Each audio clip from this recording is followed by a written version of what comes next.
ফেব্রুয়ারির প্রথমার্ধে জাতিকে ইতিহাসের সেরা নির্বাচন উপহার দেওয়ার প্রত্যয়ে এগিয়ে চলেছেন বলে মন্তব্য করেছেন প্রধান উপদেষ্টা অধ্যাপক মোহাম্মদ ইউনূস। রোববার সন্ধ্যায় রাষ্ট্রীয় অতিথি ভবন যমুনায় সিইসি সহ অন্য কমিশনারের সাক্ষাৎ করতে এলে প্রধান উপদেষ্টা একথা বলেন। এ সময় নির্বাচন কমিশনের প্রস্তুতিতে সন্তোষ প্রকাশ করে প্রধান উপদেষ্টা বলেন, সুষ্ঠু ও নিরপেক্ষ নির্বাচনের স্বার্থে নির্বাচন কমিশনকে সব ধরনের সহযোগিতা অব্যাহত রাখবে সরকার। তিনি বলেন, জাতির জন্য প্রতীক্ষিত এই নির্বাচনে আপনারা চালকের আসনে আছেন।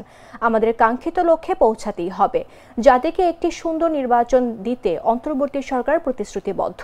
ফেব্রুয়ারির প্রথমার্ধে জাতিকে আমরা ইতিহাসের সেরা নির্বাচন উপহার দেওয়ার প্রত্যয়ে এগিয়ে চলছি। এর আগে প্রধান উপদেষ্টা অধ্যাপক মোহাম্মদ ইউনূসকে আগামী জাতীয় সংসদ নির্বাচন ও গণভোটের প্রস্তুতি সম্পর্কে অবহিত করেন প্রধান নির্বাচন কমিশনার এএমএম নাসির উদ্দিন।